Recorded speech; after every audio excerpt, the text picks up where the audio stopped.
धनुष यज्ञ का जो प्रसंग है उसमें कर्म योग, ज्ञान योग और भक्ति योग तीनों ही योगों का बड़ा अद्भुत परिचय और संकेत दिया गया और उन तीनों पर संक्षेप में दृष्टि डालने की चेष्टा करें।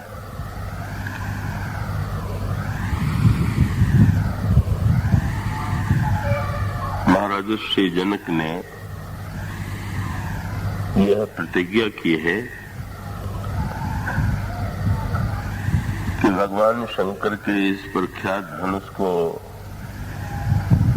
तोड़ने वाले व्यक्ति के गले में ही मेरी पुत्री सीता जयमाल डालेंगे और वहां पर उस प्रसंग में, उस यज्ञ स्थली में देश देश के राजा और राजकुमार एकत्र हुए, पर अन्य राजाओं की दृष्टि में और श्री राम की दृष्टि में जो सूक्ष्म अंतर है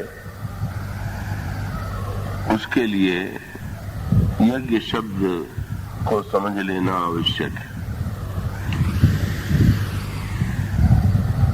क्या ये राजा जो इस सभा में उपस्थित हुए थे, क्या वे भी यह मान करके आए थे कि हमें यज्ञ में सम्मिलित होना है या यज्ञ का दर्शन करना है? ऐसा नहीं। वस्तुतः इन राजाओं की दृष्टि में और प्रभु की दृष्टि में जो अंतर है वो कर्मयोग के लिए, उस कर्मयोग के रहस्य को समझने के लिए बड़े महत्व का सूत्र है। आप लोगों में से जिन्होंने गीता पढ़ी होगी या सुनी होगी, वे गीता में भगवान जब अर्जुन को कर्म के लिए प्रेरित करते हैं, अर्जुन के सामने समस्या ये है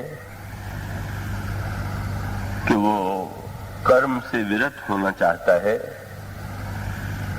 युद्ध से विरत होना चाहता है और धनुष, अपना गांडीव धनुष नीचे रख करके भगवान के समक्ष अपनी असमर्थता को प्रकट करते हैं। पर भगवान ने अर्जुन को कर्म का एक सूत्र दिया और वो सूत्र ये था क्या कभी भी किसी के लिए संसार में ये संभव है कि वो कर्म का परित्याग कर दे? ये संभव है ही नहीं। व्यक्तित्व का जीवन जब तक है तब तक कर्म अवश्यंभावी है, पर कर्म के साथ समस्या है। जब भी हमारे आपके द्वारा कोई क्रिया होती है, कोई कर्म होता है, तो जैसे लकड़ी को जलाने में अग्नि के साथ साथ धुएं का होना भी अवश्यंभावी है, इसी प्रकार से जो भी कर्म होगा उसमें कुछ न कुछ तो बुराई होगी ही। और जब मनुष्य को कर्म का परिणाम भोगना पड़ता है, ऐसे शास्त्रों की मान्यता है, जब ये सूत्र दिया गया कि कर्म प्रधान विश्व करि राखा, जो जस करई सो तस फल चाखा,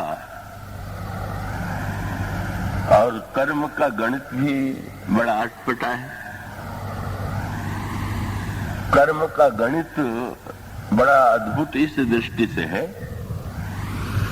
कि व्यक्ति को अपने सत्कर्म का अलग परिणाम मिलता है और कर्म में जो दोष हैं, त्रुटि हैं, उनका अलग दंड भी उसे मिलता है। अगर वो चाहे भी कि सत्कर्म के खाते में से निकाल करके सत्कर्म को हमारे दुष्कर्मों के परिणाम से हमें मुक्त कर दिया जाए, तो कर्म सिद्धांत की दृष्टि में यह संभव नहीं। तो इसका अर्थ ये हुआ कि कर्म किए बिना व्यक्ति रह नहीं सकता और कर्म में करें तो बंधना पड़ता है। ऐसी स्थिति में भगवान अर्जुन को कर्म का एक सूत्र देते हैं और वो सूत्र गीता के वाक्य में है। भगवान ये कहते हैं कि अर्जुन, यदि यज्ञ कर्म किया जाए तो व्यक्ति को पाप और पुण्य का फल प्राप्त नहीं होता है। व्यक्ति यदि यज्ञ कर्म करेगा तो वो बंधन से मुक्त रहेगा, और व्यक्ति अगर स्वार्थ से प्रेरित होकर के कर्म करेगा तो उसे बंधना पड़ेगा। तो गीता का वो प्रसिद्ध सूत्र है, यज्ञार्थात् कर्मणो न्यत्र लोकोयम कर्म बंधना। कर्म नहीं, यज्ञ कर्म की आवश्यकता है। और यहीं इस प्रसंग पर दृष्टि डालिए तो राजाओं की दृष्टि और भगवान श्री राम दृष्टि लेकर के जिस सभा में आए हुए हैं, दोनों की दृष्टि में भिन्नता है। राजाओं के लिए वो धनुष यज्ञ नहीं, राजाओं की जो वृत्ति है उसकी तुलना गोस्वामी जी ने जुआड़ी की वृत्ति से की, जुआड़ी व्यक्ति के मनोभाव से की। तो संसार में अधिकांश व्यक्ति जो कर्म करते हैं वो जुआड़ीपन की भावना लेकर के करते हैं। इसीलिए गोस्वामी जी ने, अन्य राजाओं ने जब धनुष तोड़ने की चेष्टा की तो गोस्वामी जी ने कहा कि भाई जुआड़ी की वृत्ति क्या होती है, वो दांव लगाता है और दांव तो जीतने के लिए ही लगाता है, लेकिन अगर जुआ है तो जुए में जय और पराजय दोनों ही है।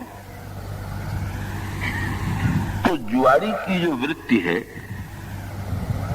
उस वृत्ति को लेकर के आए हुए हैं अन्य राजा, और यज्ञ की जो वृत्ति है उसको लेकर के आए हुए हैं भगवान राम। इसलिए जब अन्य राजाओं ने धनुष को तोड़ने की चेष्टा की और तोड़ना तो दूर रहा, धनुष को उठाने में भी वे समर्थ नहीं हुए और लौटने लगे, तो गोस्वामी जी ने कहा कि इन जुआड़ियों को देख लीजिए, ये जुए में आए थे जीतने के लिए और अपने पास की वस्तु को भी इन्होंने दांव पर लगाया और उसमें हार गए। गोस्वामी जी की पंक्ति आपने पढ़ी होगी, कीरति विजय वीरता भारी, चले चाप कर बरबस हारी। ऐसा जुआ हुआ कि जिसमें सारे राजा हार गए और बड़ा व्यंग्यात्मक वाक्य लिखा गया। वहां ऐसे भी राजा बैठे हुए थे कि जिन्होंने प्रयत्न नहीं किया, धनुष तोड़ने की चेष्टा नहीं की, और तब उन राजाओं ने जिन्होंने प्रयत्न किया था बड़ी व्यंग भरी दृष्टि से उनको देखा और ये कहा कि यदि प्रयत्न नहीं करना था तो यहां तक आने की आवश्यकता क्या थी? और यदि आप लोग यहां आकर के भी बैठे रहेंगे तो इससे तो आप सब लोगों की, हम सब लोगों की नाक कट जाएगी। तो भले राजाओं ने, जिन राजाओं ने प्रयत्न किया था, उन पर व्यंग्य करते हुए कहा कि पहले अपनी नाक को छू करके देख लीजिए कि बची है कि कट गई है।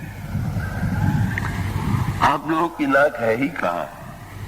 व्यंग्य की भाषा में वाक्य आता है कि नाक को पिनाक ही संग सिधाई। नाक तो पिनाक के साथ ही, जब वहां से लौटे हो तो नाक कटा के ही लौटे हो। अब जिस नाक की तुम्हें इतनी चिंता है वो नाक तुम्हारे पास नहीं। तो इसका सीधा सा तात्पर्य यह है कि उनके कर्म में जो वृत्ति होती है, जो है, वही हम में से अधिकांश व्यक्तियों के जीवन में होती है। यदि हम कर्म करते हैं तो चाहे धन पाने के लिए करते हैं, चाहे कीर्ति पाने के लिए करते हैं, चाहे पुत्र के लिए करते हैं, हमारे कर्म के मूल में यही 3 प्रकार की इच्छाएं विद्यमान होती हैं। और इन राजाओं के मन में जो कर्म करने की वृत्ति है, धनुष तोड़ने की बात जो लेकर के आए हुए हैं, इसी स्वार्थ की पूर्ति को लेकर के आए हैं। सीता परम सुंदरी हैं, उनसे हमारा विवाह हो जाएगा। महाराज श्री जनक विवाह में न जाने कितना दहेज देंगे और धनुष तोड़ने पर हमें न जाने कितनी कीर्ति मिलेगी। इन प्रवृत्तियों से प्रेरित होकर के ही ये राजा धनुष यज्ञ को यज्ञ न मान करके जुए की मनोवृत्ति लेकर के आए हुए। और भगवान श्री राघवेंद्र यज्ञ की भावना लेकर के आए हुए। इसलिए का भगवान श्री राघवेंद्र ने जब उस वाटिका में भी सीता जी को देखा और श्री सीता जी का परिचय श्री राम ने श्री लक्ष्मण को दिया, तो भगवान श्री राघवेंद्र ने यही कहकर के परिचय दिया कि तात जनक तनया यह सोई, धनुष यज्ञ जही कारण होई। यही वो जनक की कन्या है जिनके लिए यज्ञ हो रहा है। तो उस वाटिका में भी श्री राम की दृष्टि में श्री सीता जी के लिए यज्ञ हो रहा है। और विश्वामित्र ने भी जब भगवान श्री राम से जनकपुर चलने के लिए कहा, तो यूं देखें तो भगवान श्री राम का जाना उचित था कि नहीं उचित था? तो नियम ये है कि कहीं जाना हो तो निमंत्रण मिलने पर जाना चाहिए। तो जनकपुर से श्री राम को तो निमंत्रण नहीं दिया गया था, लक्ष्मण को तो निमंत्रण नहीं दिया गया था, और बिना निमंत्रण के ही महर्षि विश्वामित्र श्री राम और लक्ष्मण को लेकर के जनकपुर चले जाए, ये बात अपने आप में बड़ी अटपटी।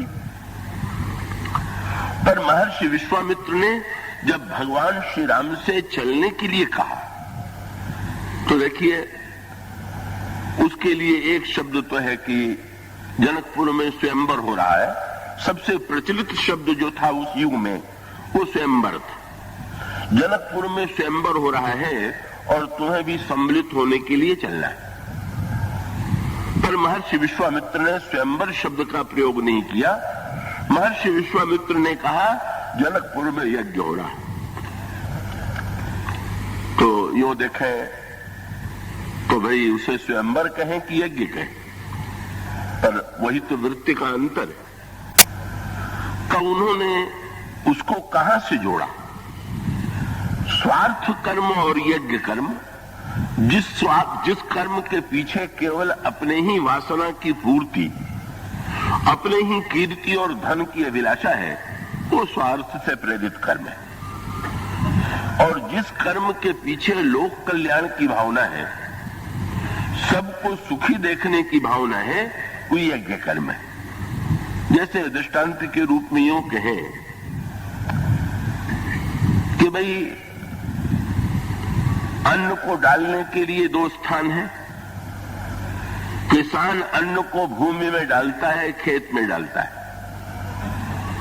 और यज्ञ करते समय अन्न को अग्नि में डाला गया। तो अगर केवल स्थूल दृष्टि पर विश्वास करें तो ये प्रत्यक्ष दिखाई देता है कि भूमि में जो अन्न डाला गया वो कई गुना होकर के वापस मिला, और जब अग्निकुंड में अन्न डालते हैं तो दिखाई देता है कि जितना अन्न डाला था वो भी जल करके भस्म हो गए। इसका सूत्र क्या हुआ कि किसान की वृत्ति जो है, कि किसान की वृत्ति, किसान पहले खेत से अन्न उत्पन्न करे और फिर अन्न को यज्ञ के लिए दे और यज्ञ में अन्न अग्नि में डाला जाए। इसकी बड़ी सांकेतिक व्याख्या भगवान कृष्ण ने गीता में की है। उन्होंने ये कहा कि खेत में अन्न उत्पन्न होने के लिए खेत और बीज की तो आवश्यकता ही है, लेकिन अगर बादलों के द्वारा वर्षा न हो तो क्या खेत में उत्पन्न हो सकता है? तो इसलिए यज्ञाद भवति पर्जन्य, पर्जन्याद यज्ञ अन्न संभव, यज्ञ के द्वारा बादल बनते हैं और बादलों के द्वारा वर्षा होती है और तब खेत में अन्न उपजता है, इसलिए यज्ञ करना चाहिए। बहुत सूक्ष्म सी सांकेतिक बात, और वो ये है कि भाई जो अपने स्वार्थ के लिए किया जाने वाला कर्म है वो तो मानो किसान के समान भूमि में, जैसे हम भूमि में अन्न डालते हैं, इसी प्रकार से कामना का बीज जब हम कर्म की भूमि में डालते हैं तो जो कर्म कामना लेकर के हम कर्म करते हैं वो परिणाम हमको कई दिनों रूप में प्राप्त होता है, और यही हम चाहते हैं। पर यज्ञ करने का तात्पर्य क्या हुआ कि यज्ञ से बादल बनेगा। और बहुत बढ़िया बात, जब आप अपने खेत में अन्न डालते हैं तो आप ये जानते मानते हैं कि ये खेत आपका है, बीज आपने डाला और जो मिलेगा उस पर आपका अधिकार है। लेकिन जब यज्ञ में वही अन्न आहुति के में आप डालने के लिए देंगे और वो अन्न यज्ञ कुंड में पड़ेगा, बादल बरसेगा, बादल बनेगा और बादल वर्षा करेगा, पर उसमें एक अंतर हो गया ना। क्या? खेत में आपने अन्न डाला तो अन्न आपका हो गया, और यज्ञ में अन्न डाला गया और बादल बना तो जो बरसेगा वो आपके खेत में थोड़ी बरसेगा, वो तो सबके खेत में बरसेगा। और उसका अर्थ ये, केवल अपने स्वार्थ की पूर्ति के लिए सकाम कर्म और सबके कल्याण के लिए जो किया जाने वाला कर्म है वही यज्ञ कर्म है।